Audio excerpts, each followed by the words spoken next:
As 7 leis espirituais do sucesso. Por Deepak Chopra. Versão brasileira Centauro.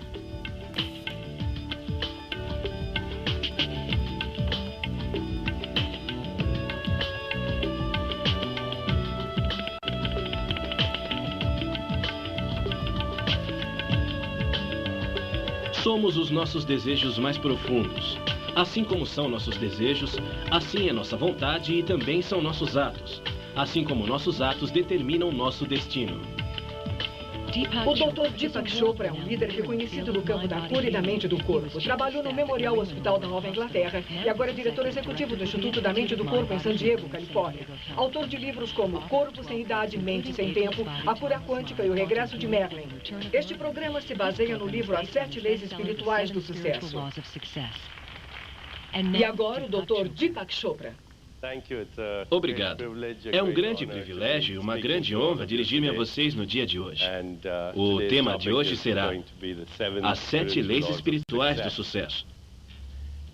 E vocês poderiam perguntar, por que o sucesso? Eu acho que é óbvio que o sucesso é um desejo universal. Não conheço ninguém que não deseje ter sucesso. Mas muita gente, embora queira ter sucesso, não tem uma noção muito clara e nem ao menos pode definir o que é o sucesso. Portanto, eu acho que deveríamos, antes de tudo, definir com muita clareza o que é o sucesso. Eu acho que o sucesso tem muitos componentes. O sucesso pode ser definido como o reconhecimento progressivo das metas terrenas. Os psicólogos e os cientistas já disseram que a mente humana, o sistema nervoso humano, é um organismo que busca metas. O sucesso também é a realização de nossos desejos.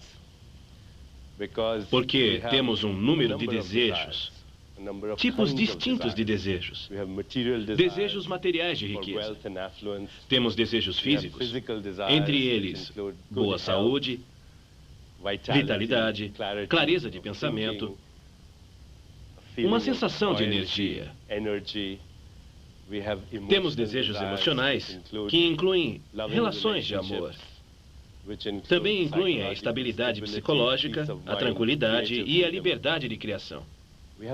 Temos desejos espirituais, o que significa que reconhecemos que, em algum nível de nosso ser, há outra dimensão, que esta não é a única realidade. Isto que vemos, ouvimos, sentimos, saboreamos, cheiramos, não é só o que existe. Existe um eu mais elevado, e isso nós sabemos por intuição, e temos ânsia em nosso interior de querer tocar esta dimensão mais elevada de nós mesmos. Então, o sucesso inclui a realização de todos esses desejos também. E, por último, acredito que o sucesso é a expansão progressiva do estado de felicidade. Porque um homem pode ser um cientista maravilhoso, ser o homem mais rico do mundo e ainda assim ser uma pessoa totalmente desgraçada. E segundo nossa definição de sucesso, ali não poderia haver sucesso. Havendo definido o sucesso dessa maneira, acho que fica óbvio que se sairmos à rua e perguntarmos às pessoas se elas têm sucesso, de acordo com esta definição, descobriremos que são poucas as pessoas que têm sucesso. Por que isso acontece assim? Porque, de acordo com esta definição, encontraremos poucas pessoas que, na realidade, têm sucesso. Eu acho que a resposta é que nossa cultura, nossa doutrinação social e, inclusive, também a nossa história estabeleceram a ideia, ou nos deram a ideia, de que o sucesso depende de um trabalho árduo, depende de planos exaustivos, que depende de uma obstinada ambição. E esta é a ética com a qual nós fomos educados. E embora o trabalho árduo, os planos bem elaborados e a ambição, e o fato de conhecermos muitas pessoas com essas características possam nos ajudar a adquirir algo de sucesso material, há um preço muito alto a se pagar por isso. Há um alto preço por isso. E o preço é a hipertensão, as doenças cardiovasculares, os ataques cardíacos, os acidentes heredovasculares, os divórcios e as drogas. Por isso é que vemos que no caminho do sucesso, muitas pessoas sucumbem devido a problemas de saúde, ao câncer ou à morte, antes de atingir sua meta.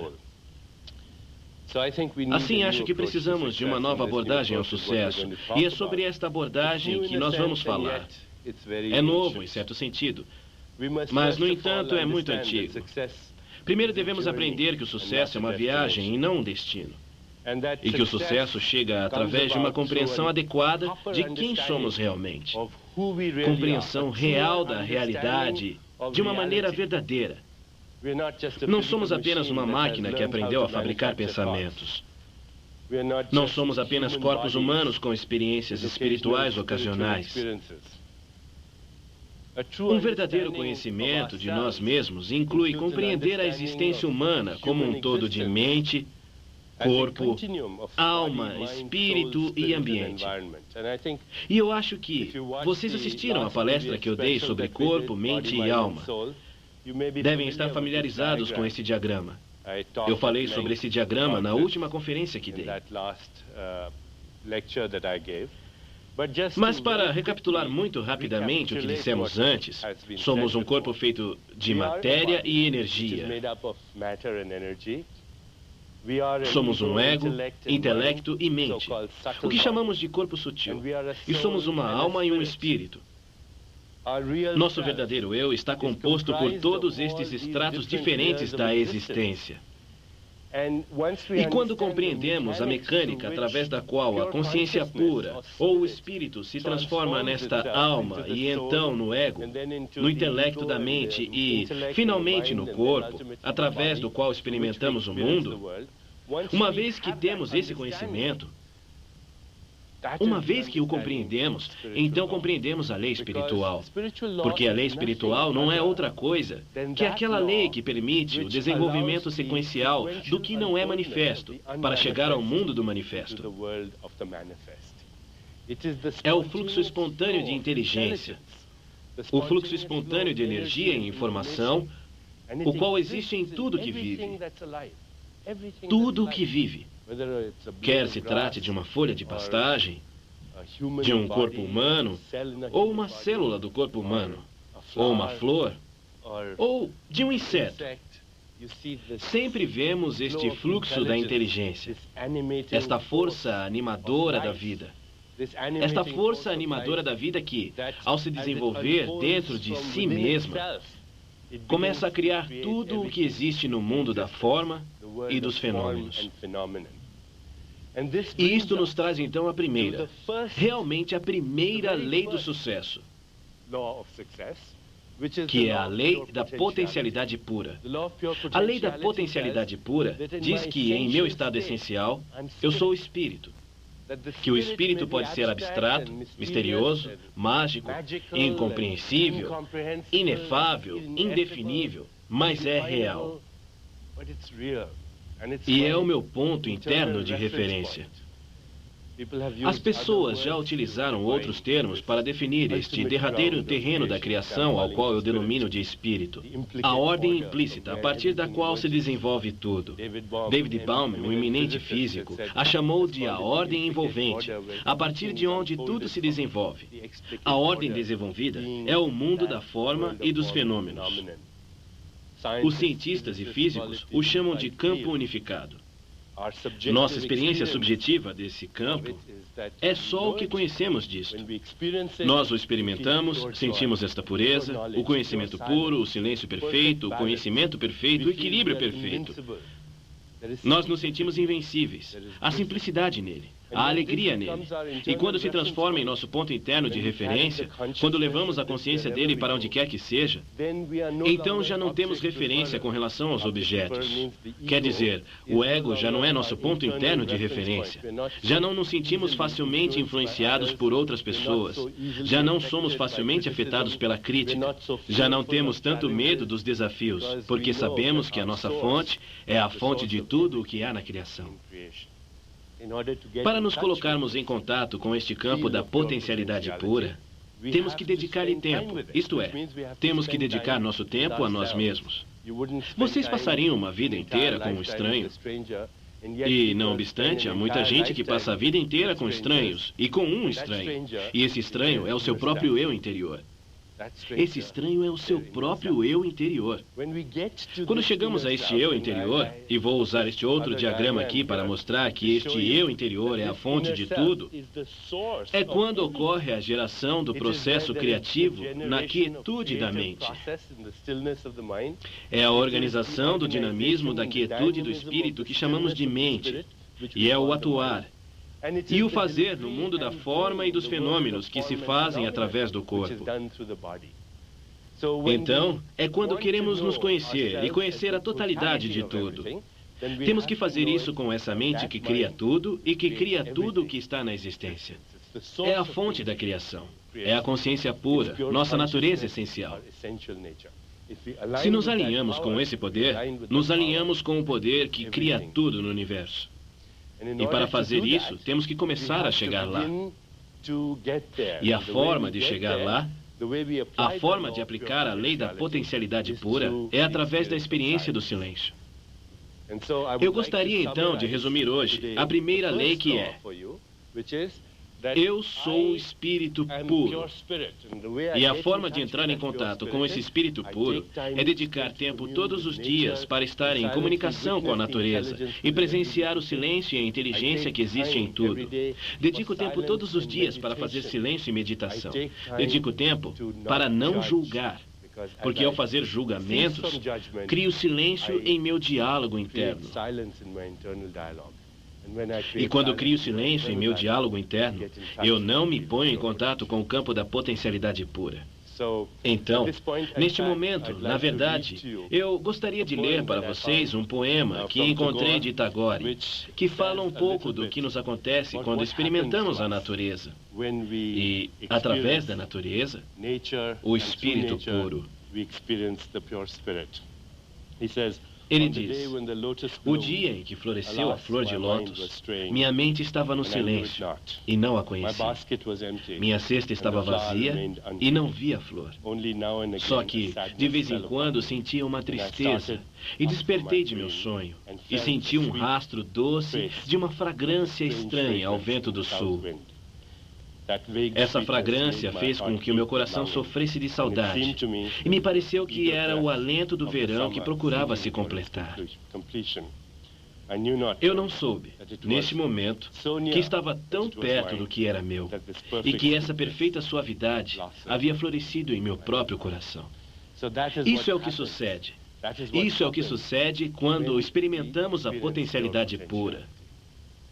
Eu gostaria que todos nós, então, compreendêssemos que, ao dar nossos passos em direção ao sucesso, a primeira coisa que temos que fazer é nos colocarmos em contato com a fonte de tudo que já foi criado. Devemos entender que, bem no fundo de nós mesmos, está este campo, que é a fonte de tudo. Neste nível nós somos... Neste nível dos não manifestos, somos o observador, o processo de observação e o observado.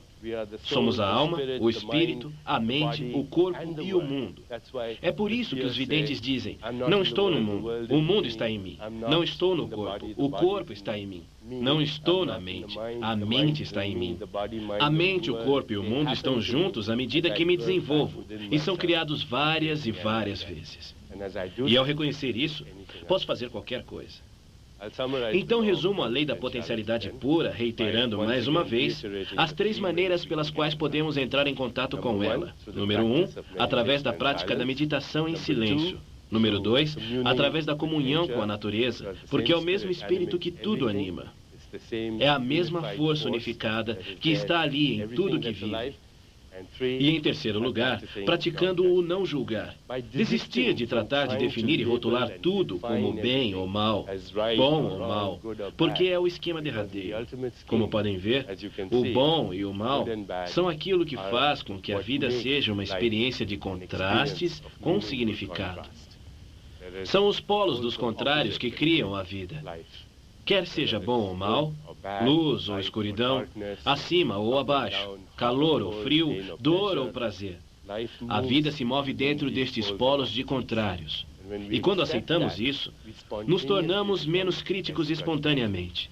Deixamos de julgar. Já não temos o desejo de julgar os outros.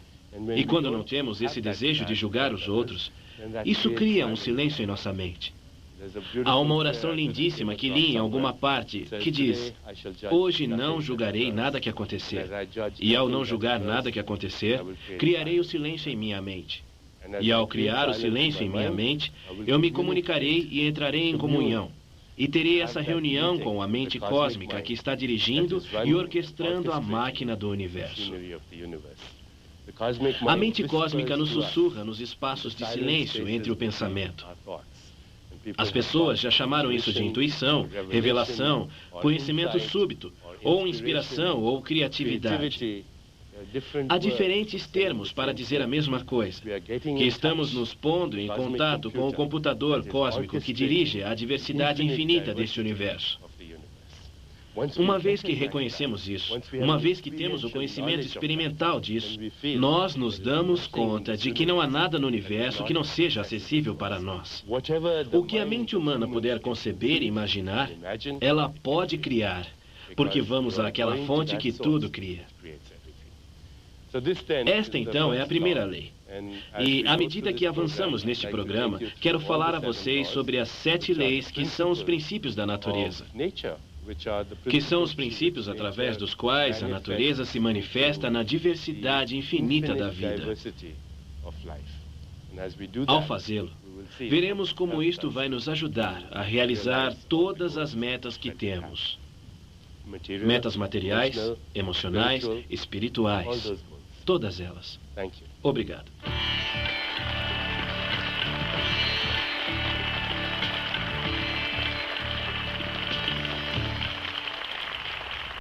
A segunda lei do sucesso é a lei do dar.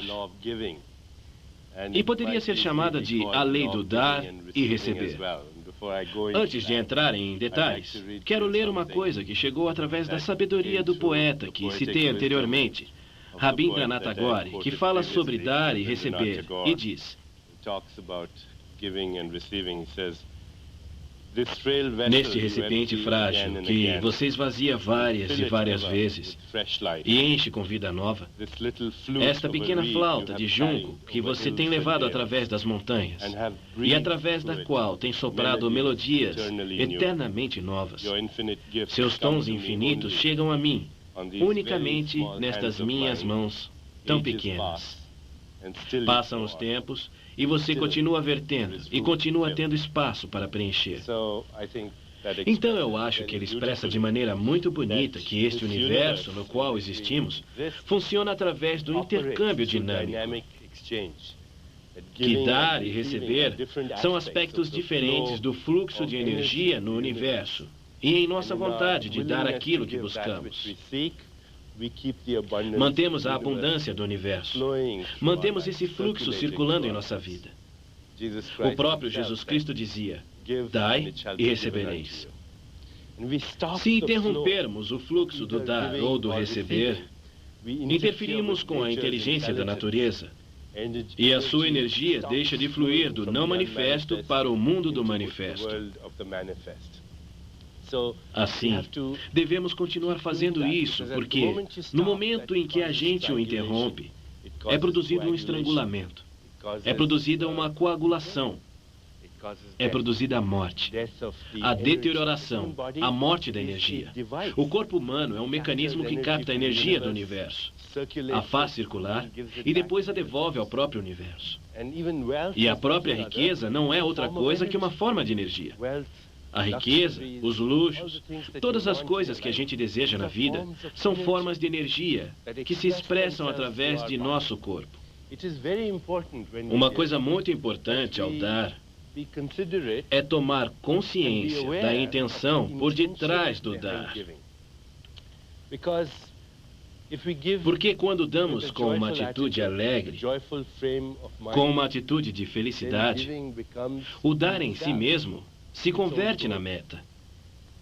O dar se converte na viagem, na meta, na felicidade, na própria exuberância.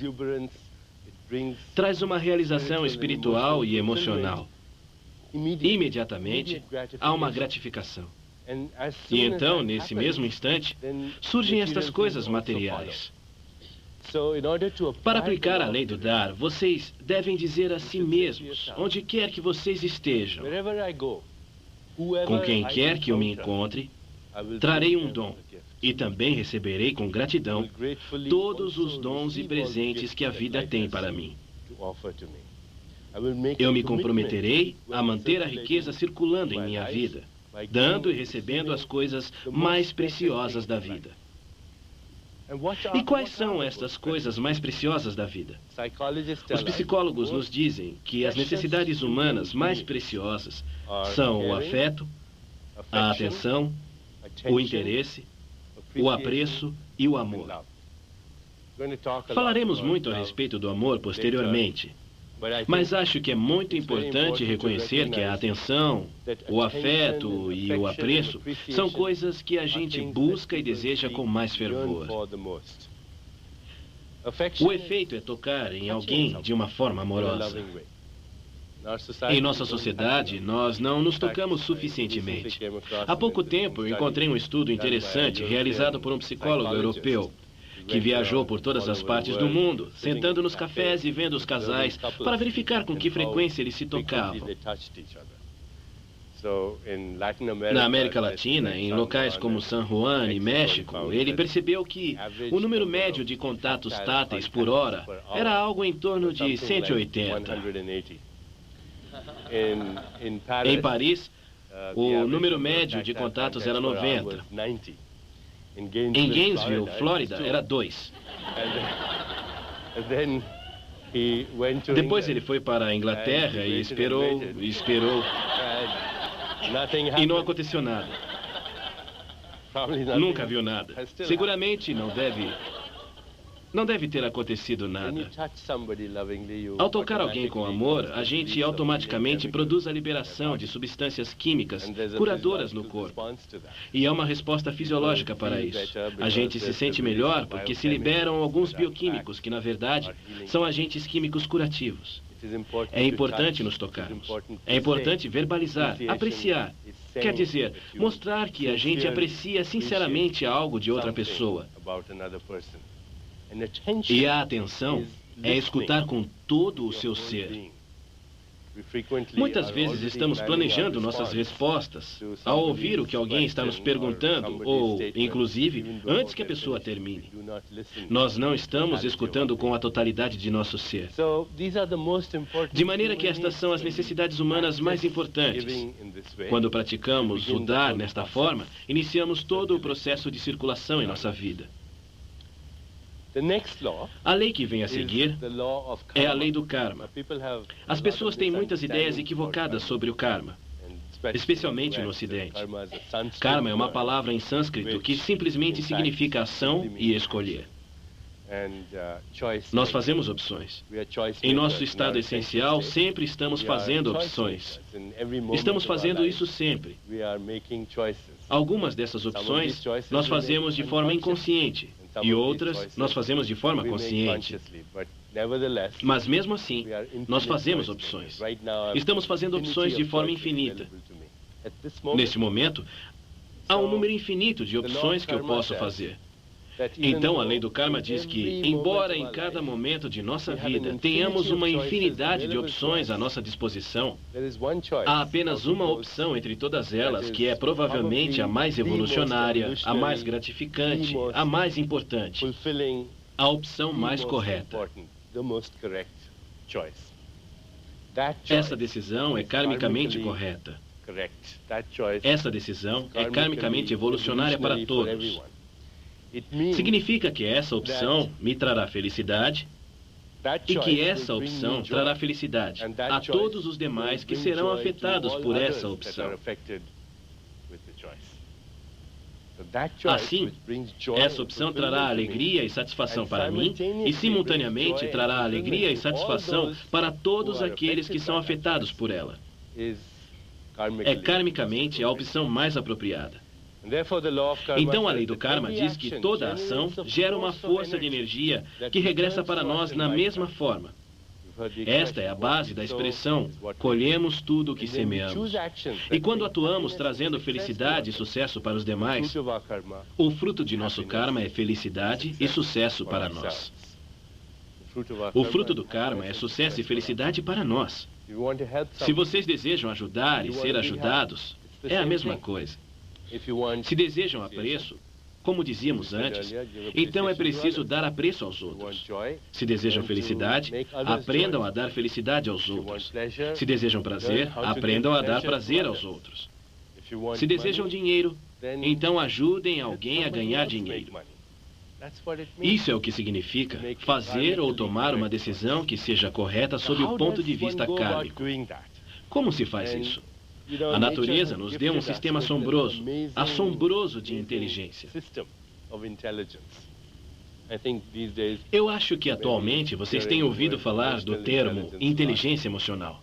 Ou talvez estejam familiarizados com a noção da intuição também, a qual também lhes permite tomar decisões que são corretas sob o ponto de vista kármico. A natureza nos dotou de um sistema de computação assombroso em nosso corpo, que é a sensação. É a sintonia fina da sensação. E nesse nível mais fino de sensação em nós, há um sistema de computação que vai muito mais além do que existe dentro dos limites da racionalidade.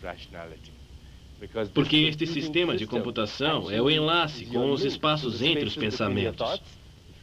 Eu já mencionei isso anteriormente.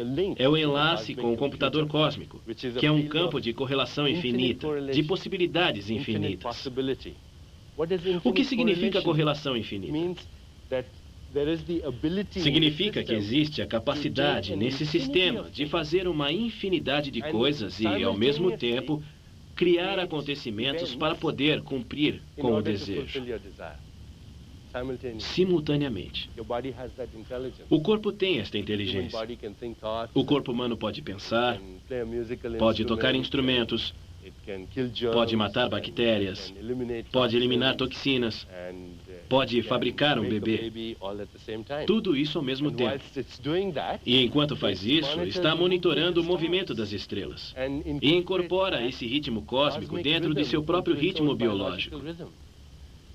Não há nenhuma inteligência dentro do pensamento racional que possa fazer isso, porque o pensamento racional é linear, enquanto que isto é contextual, relacional, intuitivo, sábio. E é uma inteligência que leva tudo em conta. Por isso eu lhes dizia que é contextual, que leva tudo em conta. Não tem uma orientação onde haja o que perder e onde haja o que ganhar. Não acredita na causa e no efeito linear, porque envolve todas e cada uma das células de nosso corpo. Tem isso, tem essa capacidade de computação. E como temos acesso a eles? Somente escutando as mensagens de nosso corpo. Existem somente dois tipos de mensagens que chegam ao nosso corpo, pelo nível mais fino das sensações. Um é uma mensagem de conforto e o outro, uma mensagem de desconforto. Um é uma mensagem de prazer e o outro, uma mensagem de desprazer, para definirmos de uma maneira bem simples.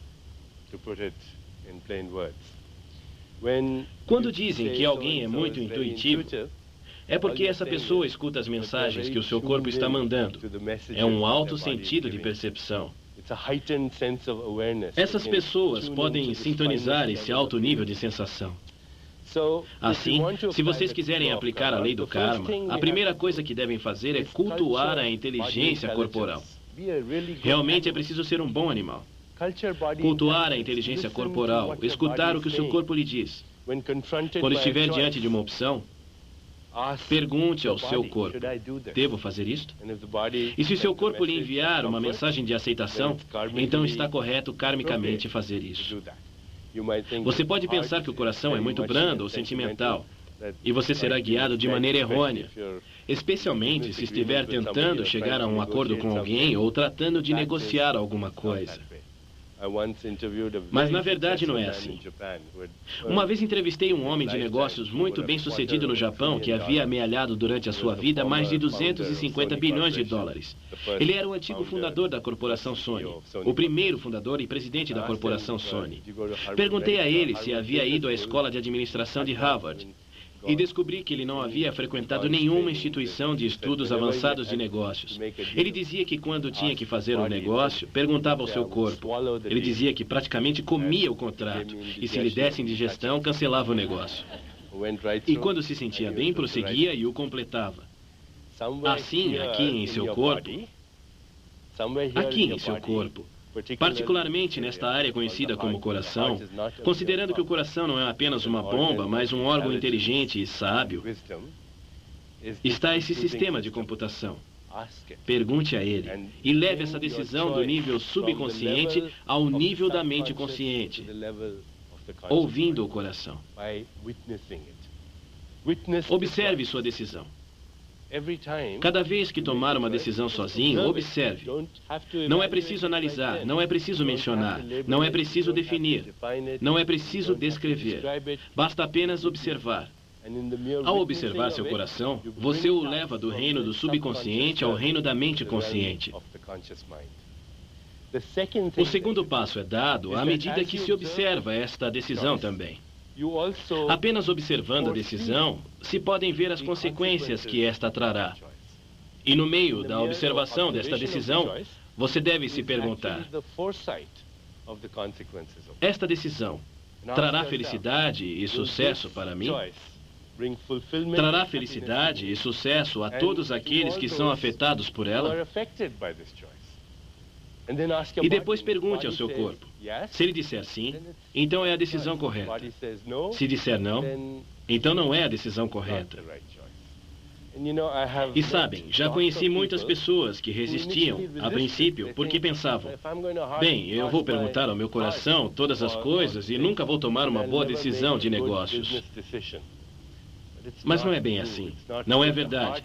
Porque o coração não é sentimental. Esse é um conceito errado. O coração é sábio. E há uma grande diferença entre sentimentalismo, sabedoria e sobriedade. Carlos Castaneda uma vez disse: não precisamos de sentimentalismos para ir pelo caminho da espiritualidade. Na verdade, ele disse: cuidem-se dos que apregoam seu despertar, porque não despertaram nada. O que precisamos é de sobriedade. E quando temos sobriedade, observamos as consequências e pedimos conselhos ao nosso corpo. Assim, se quiser atuar de imediato, tome sem perda de tempo a decisão. Pedirei conselhos a meu coração e vou me guiar por essa mensagem de conforto e desconforto. E à medida que faço isso, aplico a lei do karma para criar todas as coisas que desejo em minha vida. A lei do karma. Porque o karma é literalmente o software da alma. Voltemos a este diagrama do corpo físico, o corpo sutil e o oceano causal. O corpo causal é a parte onde residem a alma e o espírito, e o karma é o software da alma. Cada ato que realizamos cria uma lembrança, e cada lembrança cria desejo, e cada desejo é a causa de uma nova ação. Então a lembrança, o karma e o desejo são um software. E se pensarmos um pouco nisto, reconheceremos que todos são a mesma coisa.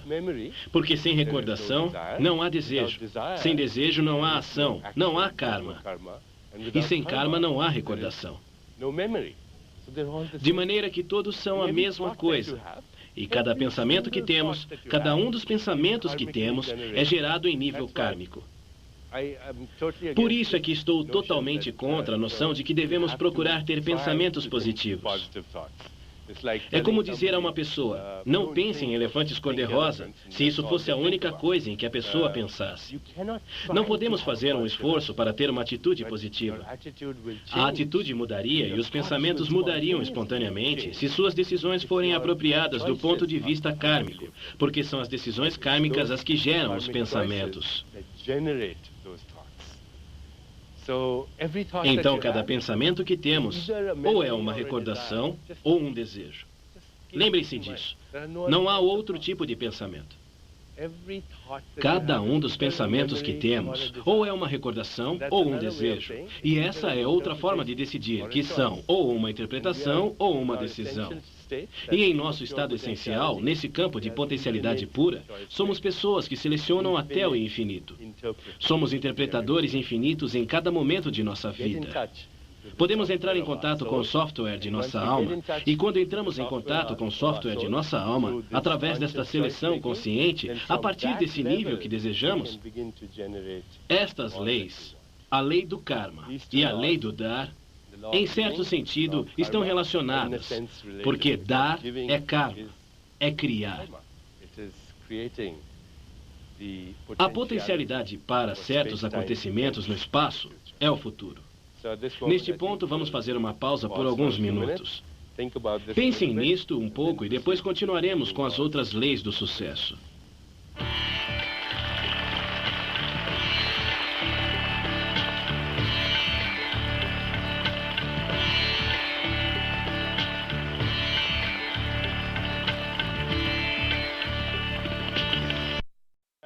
Quando eu lhes falava sobre a lei do karma, quando as pessoas ouvem a palavra karma, como não estão muito familiarizadas com ela, parecem sentir que karma é um universo de determinismos.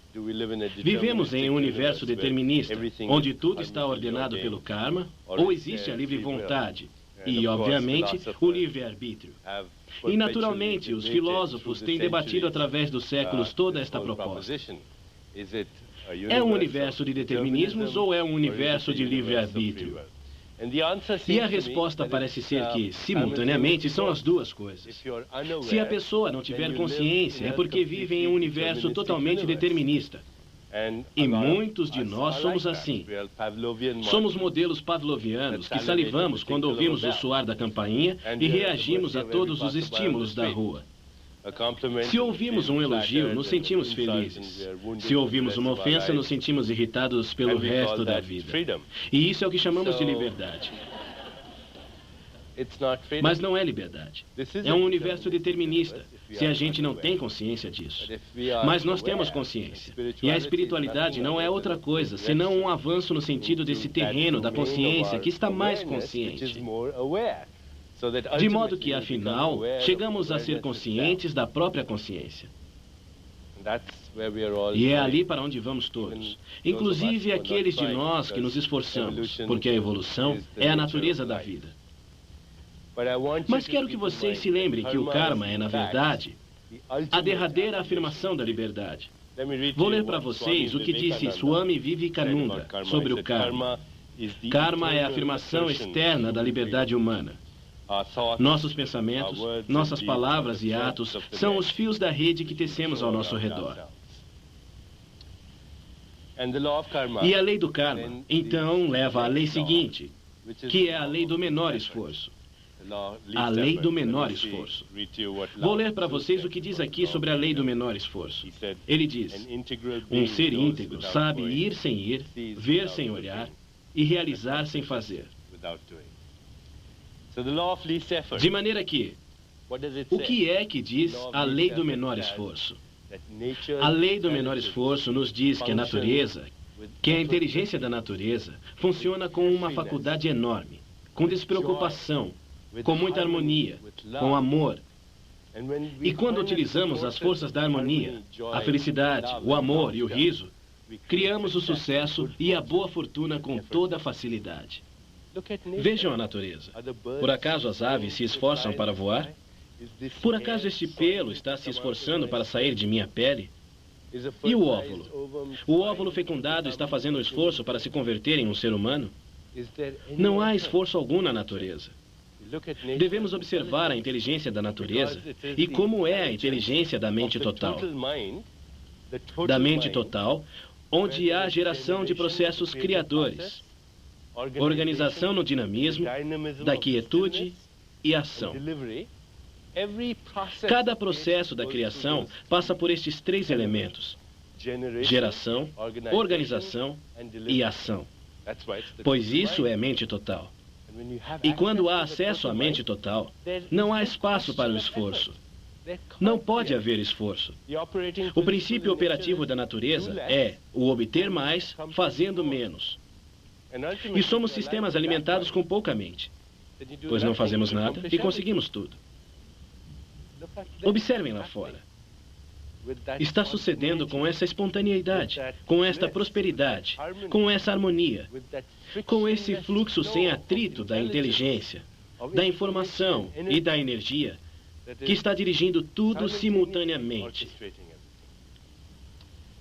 De maneira que a lei do menor esforço é uma lei natural muito importante. É o oposto total da lei que vemos operando hoje em dia em nosso universo. Do trabalhar arduamente, da ambição, de fazer planos minuciosos, de estarmos apoiados na certeza do conhecido. O conhecido é uma prisão. É no desconhecido que encontramos o campo no qual devemos entrar. Então, uma vez mais, como colocamos em prática esta lei? Como pomos para funcionar a lei do menor esforço? Existem 3 princípios fundamentais que devemos praticar a fim de pôr para funcionar a lei do menor esforço. O primeiro é o de praticar o princípio da aceitação. A aceitação significa que eu posso criar o futuro, posso revisar o passado, mas este momento é o que eu devo aceitar tal como é. Seja como for, porque todo o universo conspirou para criar este momento. E, portanto, este momento é precioso. E assim, tenho minha atenção posta neste momento. Estou literalmente na presença dessa mente total que está dirigindo a infinidade do universo. Também significa que se as coisas não saem como eu quero neste momento, eu simplesmente abro mão. Deixo de lado minhas ideias do que deveriam ser as coisas, porque o universo está pensando outra coisa. Eu renuncio, me entrego a este momento, e dessa forma aceito as situações, as pessoas, as circunstâncias, tal como são, e não como eu gostaria que fossem. Mas claro que posso criar o futuro de todas as maneiras.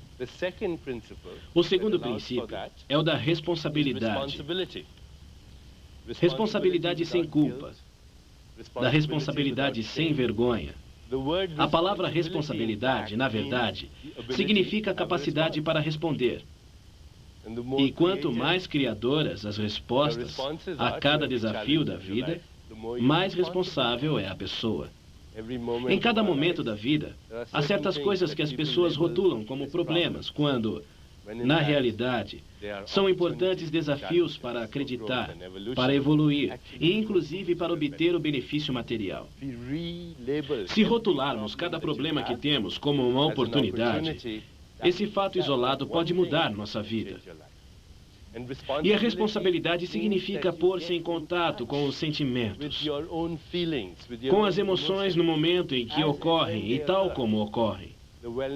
O renomado psiquiatra David Viscott, Dr. David Viscott, tem um paradigma excelente com o qual explica tudo isso. Ele diz: a vida se move dentro do prazer e da dor. E quando nós não nos confrontamos com a dor, no momento de enfrentá-la ou de sofrê-la, não a entendemos, não a liberamos, não a aceitamos.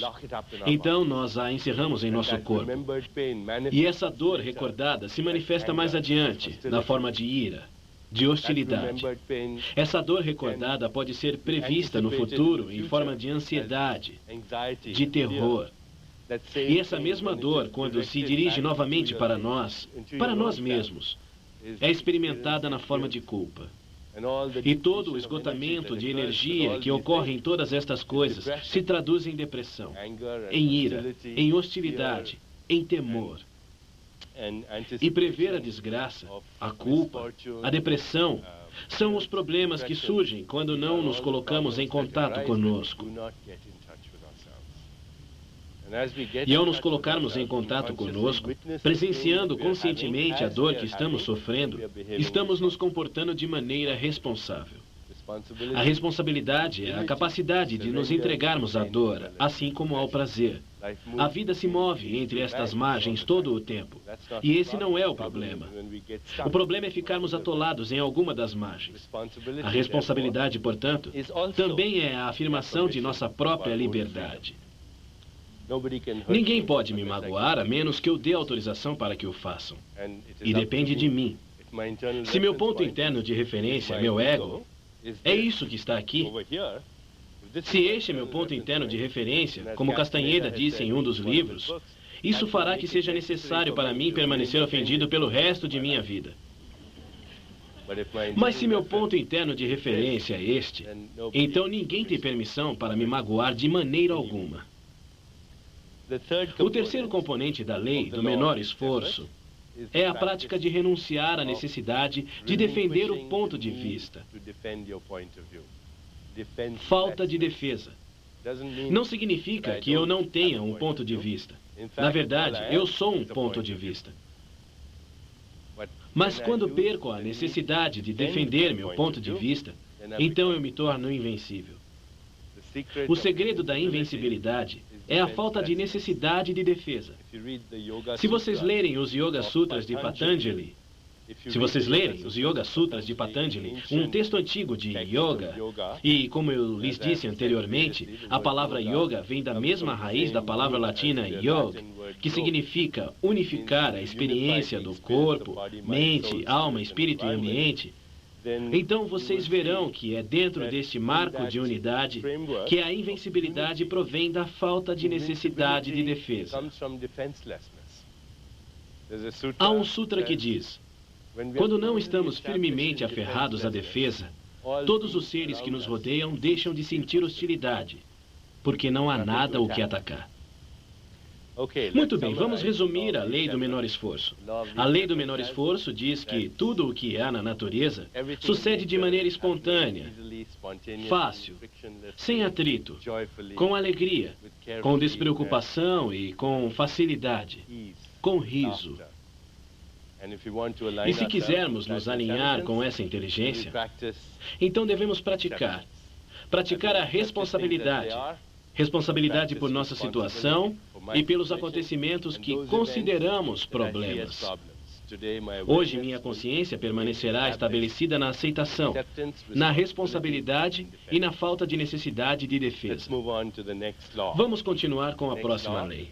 A próxima lei é a lei da intenção e do desejo. O desejo é a criação. Vou ler para vocês uma parte dos textos antigos sobre esta lei da intenção e do desejo. E este é o hino da criação, de Rig Veda, um dos textos antigos mais conhecidos pela mente humana. Ele diz: no princípio estava o desejo, que foi a primeira semente da mente. Os sábios, ao meditar, em seu coração descobriram, pela sabedoria, a conexão entre o existente e o não existente. De maneira que o desejo é a conexão entre o que existe e o que não existe. E não obstante, temos recebido influências de muitas pessoas em nossa vida que nos disseram: o desejo é bom, é mau. Nada disso. É a mecânica da criação. O desejo é potencialidade pura que está buscando manifestação. Se não houvesse desejo, este seria um universo unicamente de possibilidade eterna, mas sem nenhuma manifestação. E eu lhes dizia antes que o desejo, o karma e a recordação são a mesma coisa.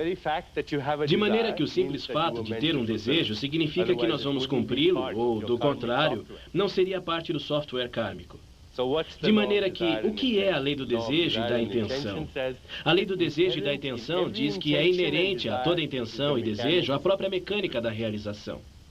O desejo é o campo da potencialidade pura. Tem um poder organizador infinito, uma correlação infinita.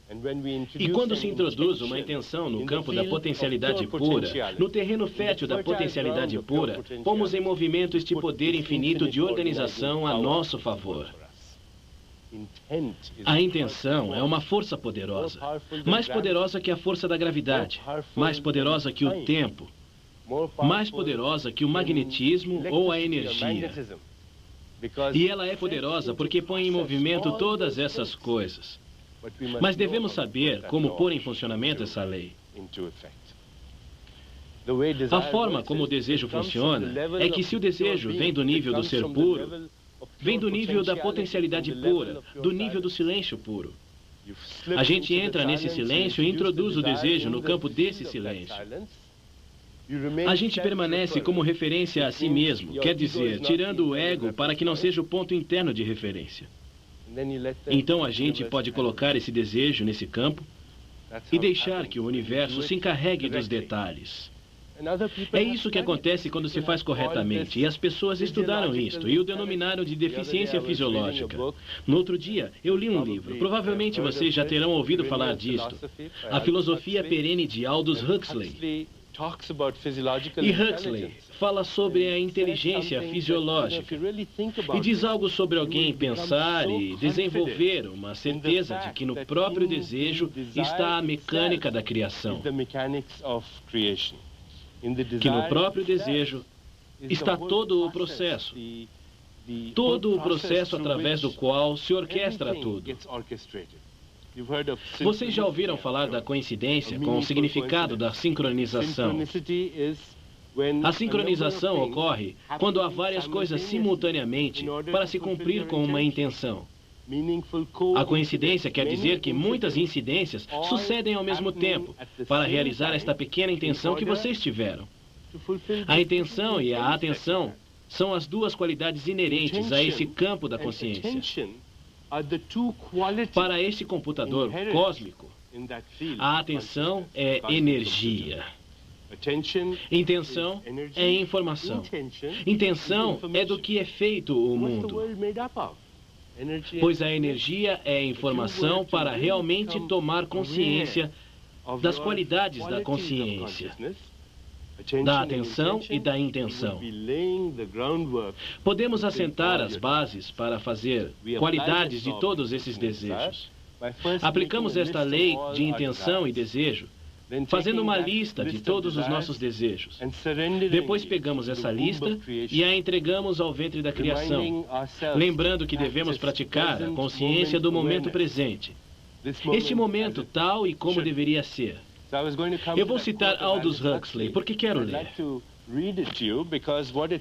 Porque Aldous Huxley dá um exemplo muito claro da inteligência fisiológica, que diz que está presente e que tem um poder organizador infinito. E essa inteligência fisiológica pode fazer o que nós quisermos. Eu estou procurando a citação, e o que ele disse foi: só bastará olhar, por exemplo, um papagaio que esteja tentando imitar os sons humanos. Como ele faz isso? Como é que um papagaio aprende a imitar sons humanos? Alguma pequena intenção desse pequeno cérebro, que é do tamanho de uma ervilha, põe em movimento uma infinidade de acontecimentos de tempo e espaço. Tudo isso para poder imitar a voz humana, que exige que se tenha cordas vocais, dentes, língua, córtex cerebral, córtex neural. Como é que isso acontece? É através da intenção. Um papagaio com o cérebro do tamanho de uma ervilha consegue fazer isso.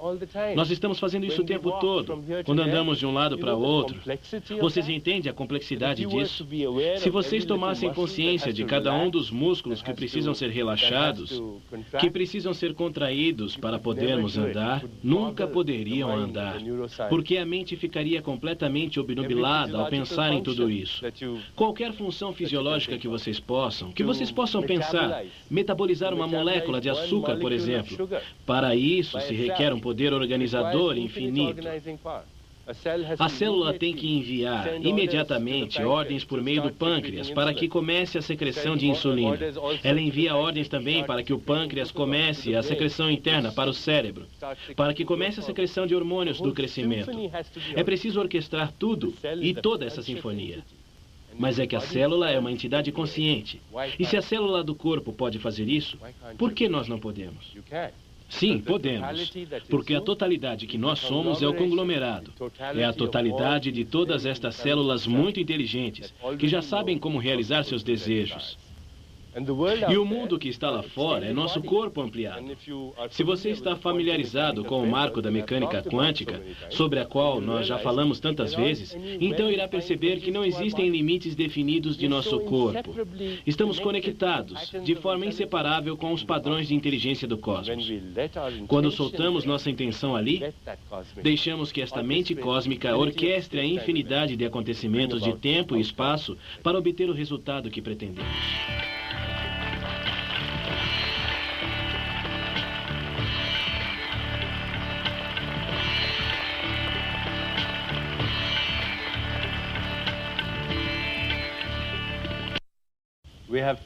Restam outras 2 leis do sucesso para vermos. E assim teremos coberto as 7 leis espirituais do sucesso. A partir do momento que começamos a cultivar estas leis do sucesso em nossa consciência, na verdade, eu sugiro que todos os dias vocês dediquem sua atenção a uma lei. Digamos que no domingo será a lei da potencialidade pura, na segunda-feira a lei do dar, na terça a lei do karma, na quarta a lei do menor esforço, na quinta a lei da intenção e do desejo e etc. Se fizerem assim, vocês verão que logo será a sua forma de atuar, de pensar, de comportar-se e espontaneamente vocês começarão a encontrar o sucesso em todos os aspectos de sua vida. Não apenas na parte material, mas como eu disse antes, na parte espiritual, psicológica, emocional. E será muito fácil. Será uma coisa que não dará trabalho. Falemos então das outras leis. Na sexta-feira, a lei é a lei do desapego. E eu gostaria de ler para vocês novamente um texto antigo, o Mandakal Upanishad, com respeito à lei do desapego. O Upanishad, que é um antigo texto sagrado de tradição védica, diz: como 2 aves douradas sentadas na mesma árvore, sendo amigas íntimas, o ego e o eu vivem no mesmo corpo. O primeiro consome os frutos amargos e doces da árvore da vida, enquanto que o outro observa, desapegado. O que significa isso? Significa que temos dois centros de ser que operam simultaneamente em nós o tempo todo. Vamos voltar a esse diagrama. Um deles é o ego, que é o nosso estado de referência aos objetos, onde nós veremos a nós mesmos através dos olhos de outras pessoas. O ego vive atemorizado sempre, porque todas as suas atuações prevêem sempre uma resposta. E ele está sempre se perguntando se está certo, se está errado. Qual será a reação lá fora se eu fizer isto?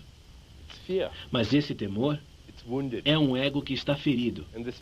E o espírito é esta outra parte de nós que está além desta máscara do ego. O ego está onde também se fabrica o tempo. O espírito não tem tempo. É esse fator sem tempo que está presente em todas as experiências.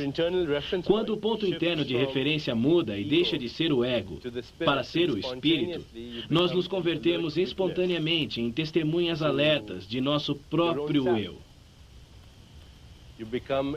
E nesta observação alerta, há desapego, há desprendimento.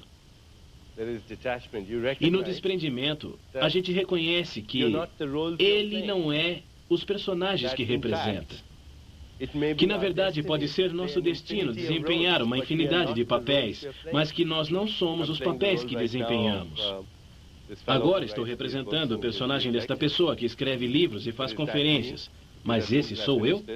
Porque assim que terminar, eu irei para minha casa e provavelmente ligarei para o meu filho em Nova York e desempenharei o papel de pai.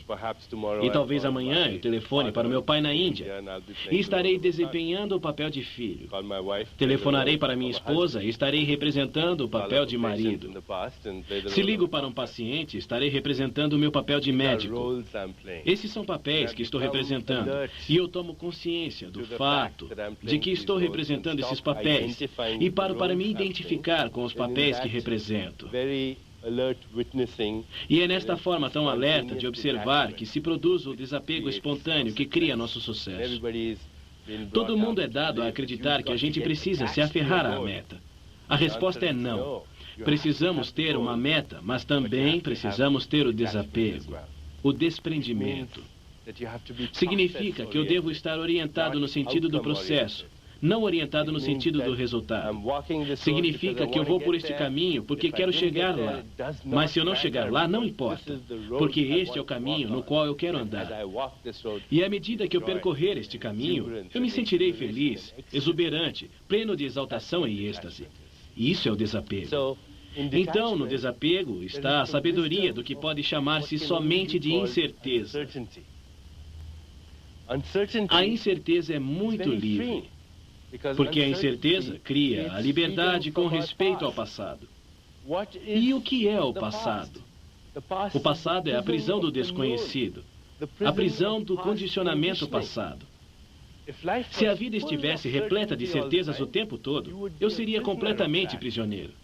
Na verdade, a maioria das pessoas está prisioneira. Isso é aborrecido, é mundano, é trivial. Ao ter o desejo de entrar no terreno do desconhecido, entramos no campo de todas as possibilidades. Estamos renunciando. Estamos nos entregando à mente criadora que orquestra a dança do universo. Dessa forma, nós nos afastamos do temor e da insegurança e da necessidade de certeza. A necessidade de certeza é só a necessidade de ter segurança, a qual se baseia em nosso passado. De maneira que não é o desconhecido que temos que temer, é o conhecido que devemos temer, se é que existe algo a temer. Se vocês desejarem aplicar a lei do desapego, então na vida vocês devem dizer a si mesmos: hoje mesmo eu me comprometerei com o desapego. Incluirei a incerteza como um fator, como um ingrediente essencial de minha experiência. Quanto mais incerto for o meu dia, mais felicidade ele vai criar para mim. Na verdade, no ano passado, no Ano Novo, quando comemorávamos com nossa família, como fazemos todas as noites de Ano Novo, a família se reuniu. Meus filhos têm ouvido isso há muito tempo. Eles foram criados com esse conhecimento. Depois de comemorar, tomamos alguns minutos para examinar em silêncio nossas consciências, examinar nossos desejos e nossos sonhos para o Ano Novo. Eu vi que o meu filho demorava muito pensando, então, quando ele finalmente abriu os olhos, eu perguntei: conte o que você pediu. Então ele disse: eu pedi à mente criadora do universo que fizesse com que este ano fosse incerto, mais ainda que o anterior. Foi muito engraçado. Aplica-se a lei do desapego, incluindo o fator da incerteza. É um envolvimento com paixão, mas com desprendimento. Um envolvimento com paixão, mas com desprendimento. Um envolvimento desapaixonado. A segunda coisa que eu devo fazer é entrar no campo das possibilidades infinitas o tempo todo. E isso se consegue fazendo com que cada momento seja um campo de possibilidades infinitas. E ao fazerem isto, vocês verão que existem coisas que aconteceram e que nunca foram previstas. Napoleon Hill, uma das maiores autoridades com respeito ao tema sucesso, talvez vocês conheçam o seu livro. Ele dizia: o que é a boa sorte? A boa sorte não é outra coisa senão a oportunidade e o estar preparado. E eu não vou poder estar preparado se estiver atolado no conhecido. Eu só posso estar preparado se tiver me entregado ao desconhecido. Porque o conhecido é um marco rígido de pensamento. Continuemos com a última lei do karma. A lei do karma, que também se conhece como a lei do propósito da vida. Vou ler para vocês em seguida algo a respeito da lei do karma. Isto eu tomei de Khalil Gibran, que diz: quando trabalhamos, somos uma flauta. Através de nosso coração, o sussurro se converte em música. E o que é o trabalhar com amor? É tecer o tecido com fios retirados do coração, como se o ser amado fosse usar esse tecido. A lei do karma, que é a lei do propósito da vida, tem 3 componentes.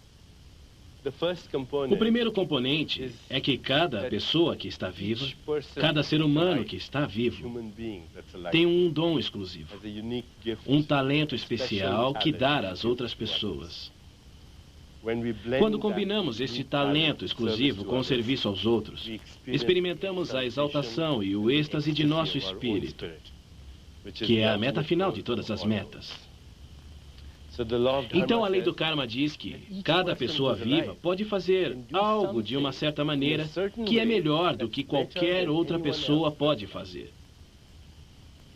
É uma coisa que vocês podem fazer, e vocês têm uma forma muito especial de fazer, que é melhor do que qualquer outra pessoa pode fazer. E todo mundo tem isso, porque este universo, com sua perfeição, não tem peças de reposição. Ele está completo e perfeito em sua totalidade. E ao aplicar esse talento exclusivo, essa forma exclusiva, há uma sintonia que o acompanha. Nós perdemos a noção do tempo. Nós escapamos dessa consciência limitada pelo tempo e entramos no terreno da consciência sem tempo. Experimentamos a mente sem tempo, a mente que gera, orquestra e atua. A mente que administra esta maquinaria do universo sem tempo, eterno, sem começo, sem fim. Só aquilo que tem princípio pode ter fim. Assim, quando vocês expressam seu talento único, quando estão na lei do karma, experimentam o êxtase, a bonança, a bem-aventurança. Não importa qual seja a sua atividade. Pode ser futebol, pode ser cozinhar, pode ser cuidar das crianças. E vocês sabem que algumas mães estão no karma e outras não estão.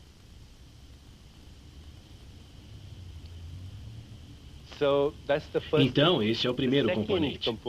O segundo componente da lei do karma diz que estamos aqui para nos ajudar. Estamos aqui para nos ajudar.